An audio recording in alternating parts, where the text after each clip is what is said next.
Assalamualaikum warahmatullahi wabarakatuh. Bismillahirrahmanirrahim. Alhamdulillahirabbil alamin wa bihi nasta'in wala umuri dunya waddin. Wassalatu wassalamu ala asrofil anbiya'i wal mursalin wa ala alihi wa sahbihi ajmain amma ba'du.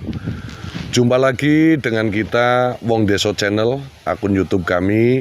Kali ini sesuai dengan janji kami sebelumnya bahwa kami akan mengungkap sisi-sisi sejarah tokoh-tokoh yang pernah ada di wilayah Kabupaten Kebumen khususnya dan Indonesia pada umumnya.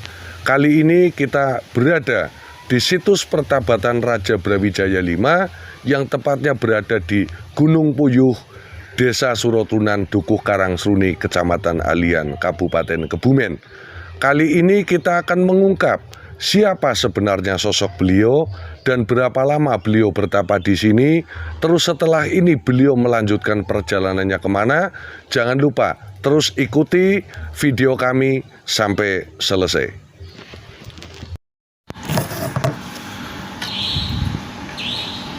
Ya, kali ini kita akan membuka sejarah situs pertabatan Brawijaya V atau Ratu Kembar atau Raden Suputra atau Raden Putra atau Raden Haryo Baribin di situs pertabatan Brawijaya V yang terletak di Desa Surotunan, Kecamatan Alian, Kabupaten Kebumen.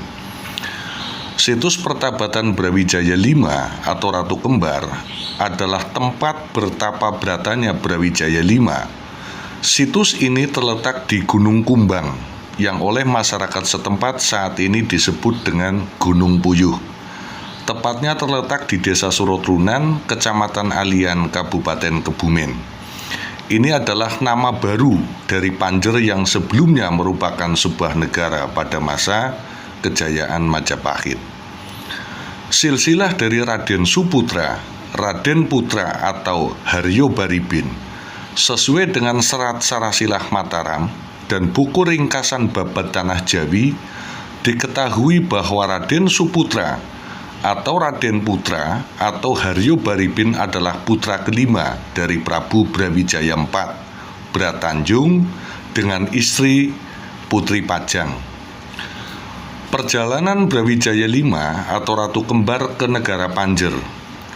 Kisah perjalanan Brawijaya V atau Ratu Kembar ke negara Panjer dituliskan dalam sebuah catatan Tijdschrift for Indische Talent en Volkenkunde dalam bahasa Belanda, yang inti terjemahannya dalam buku tersebut, dikarenakan tidak diperbolehkan adanya tahta kembar setelah wafatnya Brawijaya IV atau Bratanjung, Raden Putra yang merupakan adik dari Raden Alit Ongkowijoyo Brawijaya V akhirnya mengikuti saran dari Mahapati Gajah Mada untuk meneruskan takdir besarnya, yang akhirnya Raden Putra pun pergi ke arah barat menuju negara Panjer. Dalam perjalanan, ia bertapa di beberapa tempat guna memohon petunjuk dari Yang Maha Kuasa. Salah satu tempat pertapaannya adalah di Gunung Kumbang, yang oleh masyarakat setempat kini dikenal dengan nama Gunung Puyuh, tepatnya di Desa Surotunan, Kecamatan Alian, Kabupaten Kebumen. Dalam pertapaannya di Gunung Kumbang, tempat tersebut merupakan situs kuno yang telah ada jauh sebelum kedatangan Raden Putra atau Raden Haryo Baribin, yang dimungkinkan dahulunya merupakan punden berundak. Raden Putra mendapat petunjuk untuk meneruskan perjalanan menuju Kaleng, yang kini masuk wilayah Kecamatan Puring. Perjalanannya dari Gunung Kumbang akhirnya sampai ke daerah Kaleng. Dikisahkan bahwa Raden Putra kemudian beristirahat di bawah pohon gendayakan. Tubuh Raja Pandito yang tengah keletihan ini ternyata memancarkan sinar yang amat terang dan terlihat oleh Ki Ageng Kaleng. Tokoh pemimpin dari wilayah Kaleng pada saat itu pun segera tahu bahwa orang yang berada di bawah pohon gendayakan tersebut adalah seorang yang linuwih. Ia segera menghampiri, dan setelah menanyakan nama dan asal-usulnya, maka Raden Putra pun diajak ke rumahnya. Setelah beristirahat di Kaleng, Raden Putra diajak Ki Ageng Kaleng ke rumah Kiai Ayah yang pada saat itu sedang mengadakan sebuah pesta. Dari wilayah Ayah, Raden Putra diantar oleh Kiai Ayah menuju kediaman Buyut Kejawar di daerah Kejawar.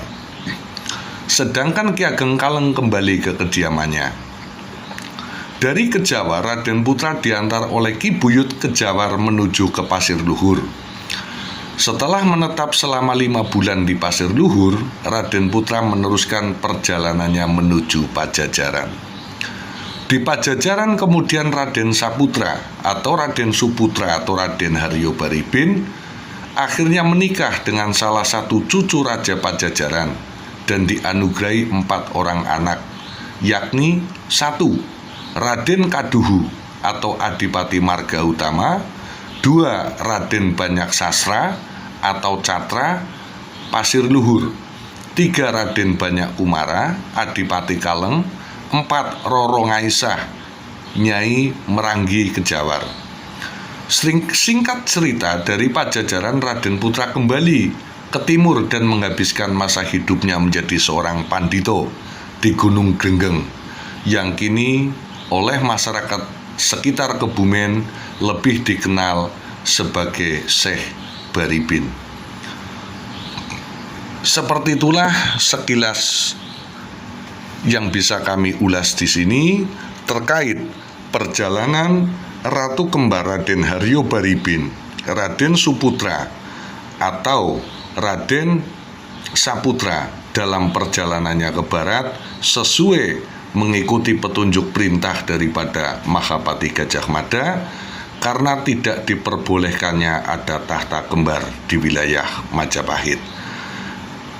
Kiranya itu yang bisa kami sampaikan, mohon maaf atas segala kekurangan.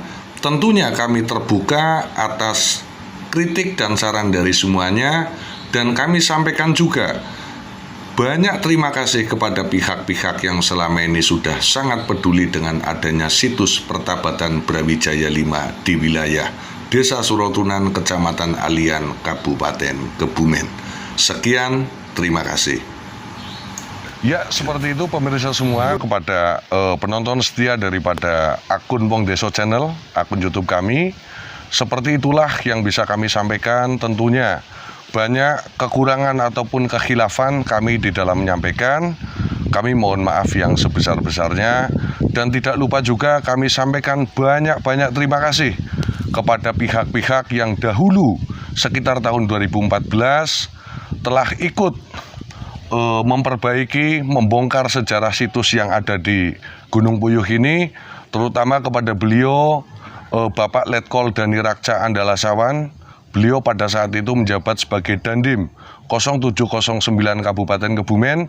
Yang kedua kepada sejarawan dan budayawan Mas Raffi Ananda, yang karena beliaulah kita akhirnya warga masyarakat di sekitar sini mengetahui siapa sebetulnya Eyang Brawijaya 5 yang bertapa di sini.